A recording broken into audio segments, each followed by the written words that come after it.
बिस्मिल्लाहिर्रहमानिर्रहीम। Today's topic of discussion is revision of toxicology. आज का हमारा पॉइजन है वो है metallic irritant arsenic. Arsenic metallic irritant से बिलोंग करता है, ठीक है, इरिटेंट कैटेगरी से बिलोंग करता है। एक है मेटालिक, दूसरे नॉन मेटालिक। नॉन मेटालिक के अंदर आयोडीन, क्लोरीन, फास्फोरस वगैरह आ जाएगी, लेकिन मेटालिक के अंदर आर्सेनिक, मरकरी, कॉपर, लेड वगैरह, जिसके अंदर आर्सेनिक और लेड में से क्वेश्चन बार बार आ जाता है।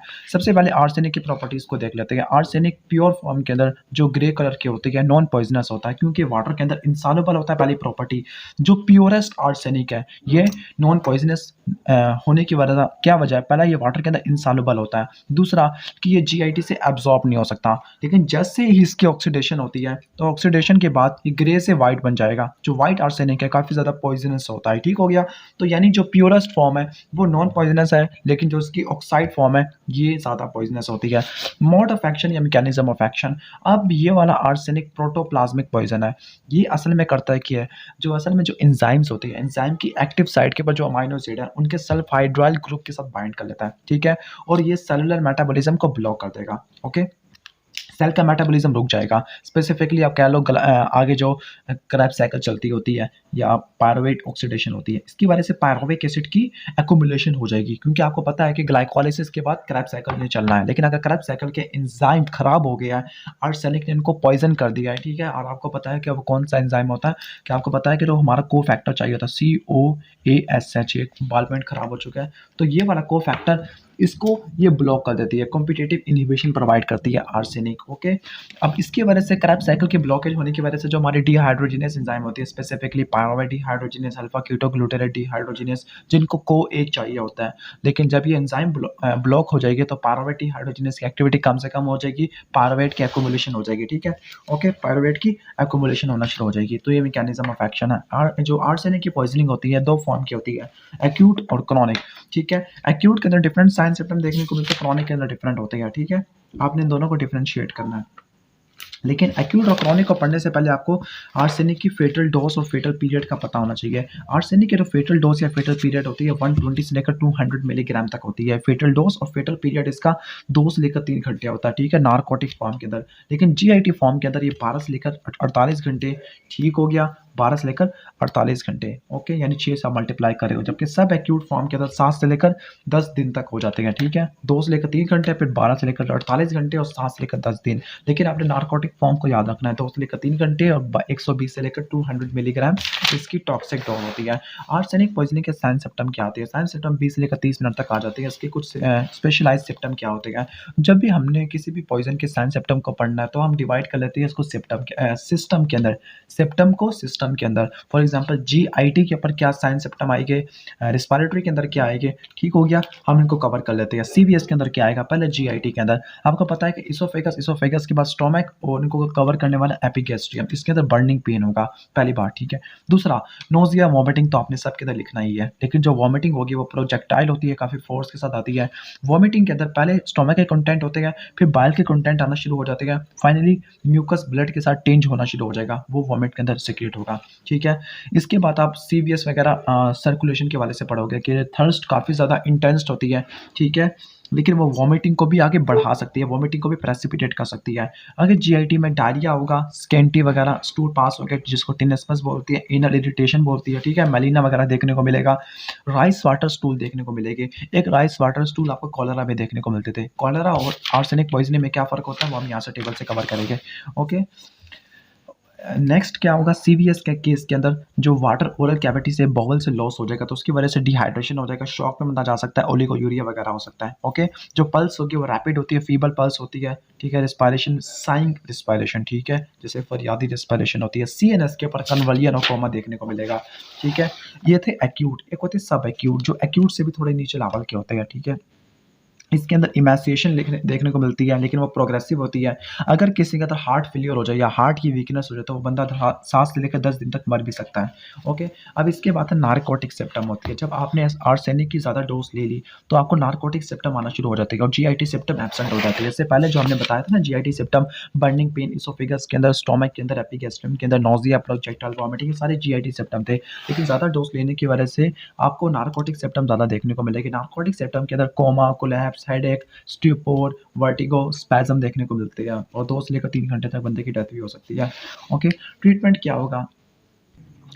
ट्रीटमेंट के अंदर गैस्ट्रिक लैवेज परफॉर्म करेंगे और गैस्ट्रिक लैवेज को आप किस तरह से परफॉर्म करोगे, वार्म वाटर और मिल्क वगैरह का यूज़ करेंगे ताकि आप आर्सेनिक के पार्टिकल को जो म्यूकस मेम्ब्रेन से एडहेरेंट हो चुकी है उसको रिमूव कर सके। ठीक हो गया। इसके अलावा जो freshly precipitated hydrated ferric oxide है वो एंटीडोट के तौर पर इस्तेमाल आता है। फेरिक ऑक्साइड ये एंटीडोट है किसका, क्योंकि ये फेरिक आर्सेनेट बना लेगा और ये आर्सेनिक एसिड को या आर्सेनेट को रिप्लेस कर लेगा। ठीक हो गया। इसके अलावा कोई अल्कली हमने एडमिनिस्टर नहीं देनी क्योंकि अल्कली आर्सेनिक की सॉल्युबिलिटी को बढ़ा देती है। ठीक है। बटर और कर्ड वगैरह भी इस्तेमाल कर सकते हैं जो कि डिमल्सेंट एजेंट है, परगेटिव एजेंट है और इसके अलावा चिलेटर एजेंट के अंदर डाइमर कैप्रोल वगैरह आ जाएगा। अगर किसी के अंदर डिहाइड्रेशन तो डिहाइड्रेशन को ट्रीट करने के लिए आप इंट्रावेनस फ्लूइड दोगे, ग्लूकोज दे दोगे, ठीक है, सोडा बाइकार्बोनेट दे दोगे एसिड बेस बैलेंस को मेंटेन करने के लिए। ठीक है। बाकी अगर किसी की थर्स्ट है, प्यास है, तो प्यास को बुझाने के लिए आइस वगैरह, और अगर किसी को पेन है तो मॉर्फिन वगैरह यूज़ कर सकती है। अगर ब्लड लॉस हो चुका तो ब्लड ट्रांसफ्यूजन प्रोवाइड करेंगे। ठीक है। तो ये सारे सिम्प्टोमेटिक ट्रीटमेंट होते हैं एंटीडोट के अंदर। आपने फेरिक ऑक्साइड और किसको याद रखना है, डाइमर कैप्रोल को याद रखना है चिलेटर एजेंट के अंदर। पोस्टमार्टम फाइंडिंग के अंदर ऑटोप्सी के अंदर एक्सटर्नल और इंटरनल फाइंडिंग क्या आएगी। एक्सटर्नली देखें तो बॉडी साइनोटिक होती है, डिहाइड्रेटेड होती है, आई संकन होती है, इसका मतलब काफ़ी फ्लूइड लॉस हो चुका है हमारी बॉडी से, जॉन्डिस है, लिवर डैमेज हो चुका है, स्किन की रिंकलिंग वगैरह है, रिगर मोर्टिस काफ़ी देर में जाके स्टार्ट होती है। इंटरनली देखें तो स्टोमक का म्यूकोसा वेलवेटी रेड होता है, इसको उन्होंने डार्क करके बोल्ड करके लिखा हुआ है तो ये एग्जाम में आ सकता है। इसका म्यूकोसा रेड होता है, एडिमेटस होता है, स्वेलन होता है, पेटिशियल हैमरेज वगैरह देखने को मिलेंगे। स्मॉल इंटेस्टाइन और रेक्टम दोनों इन्फ्लेम होती है। पेटिशियल हैमरेज सब एंडोकार्डियम ऑफ लेफ्ट वेंट्रिकल में देखने को मिल सकते हैं। ठीक है। और दूसरे एब्डोमिनल ऑर्गन के अंदर भी हैमरेजेस वगैरह देखने को मिल सकते हैं। तो ये एक्यूट था। क्रोनिक आर्सेनिक पॉइजनिंग के अंदर 4 स्टेजेस होती है। फर्स्ट स्टेज होता है न्यूट्रिशनल जीआईटी डिस्टर्बेंस, दूसरा कैटरल जिसके अंदर आइज के ऊपर चेंजेस देखने को मिलती है, तीसरा स्किन के ऊपर, और चौथा होता है नर्वस डिस्टर्बेंस होती है। पहला न्यूट्रिशनल और जीआईटी डिस्टर्बेंस, इसमें एपिटाइट खत्म हो जाएगी, नोजिया, वोमिटिंग, डायरिया वगैरह की चीज़ें देखने को मिलती है। सेकंड डिग्री के अंदर कॉमन कोल्ड होगा, म्यूकस मेम्ब्रेन की इन्फ्लेमेशन होती है, कंजक्टिवाइटिस हो सकता है, आइज और नोज से सिक्रेशन पास करेगी, कॉफिंग वगैरह, hoarseness of eyes, bronchial catarrhal वगैरह हो सकता है। थर्ड स्टेज के अंदर स्किन पर रैशेस आना शुरू हो जाती है, स्पेसिफिकली यहाँ पर स्किन की पैची ब्राउन पिगमेंटेशन हो जाएगी जिसको बोलते हैं रेन ड्रॉप पिगमेंटेशन। ये एमसीक्यू में आएगा। और बाज़ औक़ात कुछ लोग कहते हैं कि इसको एडिसन डिजीज़ हो चुका है, तो आपको एडिसन डिजीज़ को और क्रॉनिक आर्सेनिक पॉइजनिंग को डिफरेंशिएट करना है। ठीक हो गया। मी लाइन ये बहुत इंपॉर्टेंट है क्योंकि मी लाइन क्रॉनिक आर्सेनिक पॉइजनिंग के अलावा थीलियम में भी आएगी। V9 होती क्या कि जो नील्स और फिंगर होते हैं उनके ऊपर दरमियान में क्रॉस बैंड्स देखने को मिलते हैं, वाइट रंग के होते हैं। असल में जो मेटाबॉलिज्म सप्रेस हो जाएगा तो फिर नील्स की ग्रोथ अरेस्ट हो जाती है, तो फिर वाइट बैंड्स देखने को मिलते हैं। उस वाइट बैंड्स को मी लाइन बोलते हैं। ये मी लाइन क्रॉनिक आर्सेनिक पॉइजनिंग के साथ थीलियम के अंदर भी देखने को मिलती है। Fourth stage of nervous disturbance, इसके अंदर कोमा, कन्वर्जन, स्टूपिड, न्यूराइटिस वगैरह सब चीज़ें आपने लिख देनी है। ठीक है। ट्रीटमेंट क्या होगा कि पर्सन को एक्सपोजर वाली साइड से निकाल देना है, ब्रिटिश एंटी ल्यूसिड या डाइमर कैप्रोल अप्लाई करना है, विटामिन बी कॉम्प्लेक्स और इंट्रावेनस फ्लूइड अप्लाई करनी है, बाकी सिम्प्टोमेटिक ट्रीटमेंट प्रोवाइड करना है। पोस्टमार्टम फाइटिंग के अंदर जो एक इंपॉर्टेंट फीचर है वो है रिटार्डेशन ऑफ डिकम्पोजिशन के। क्रॉनिक आर्सेनिक पॉइजनिंग के अंदर जो होती है आपको रिटार्डेशन ऑफ डिकम्पोजिशन की, टूटता नहीं है आर्सेनिक क्रॉनिक केस के अंदर, लेकिन एक्यूट के अंदर आपको रिटार्डेशन ऑफ डिकम्पोजिशन नहीं देखने को मिलती। बाकी क्रॉनिक फॉर्म के अंदर इमैसिएशन, एनीमिया वगैरह ये सब चीज़ें जो आपको एक्यूट में भी देखने को मिलती थी वही चीज़ें हैं।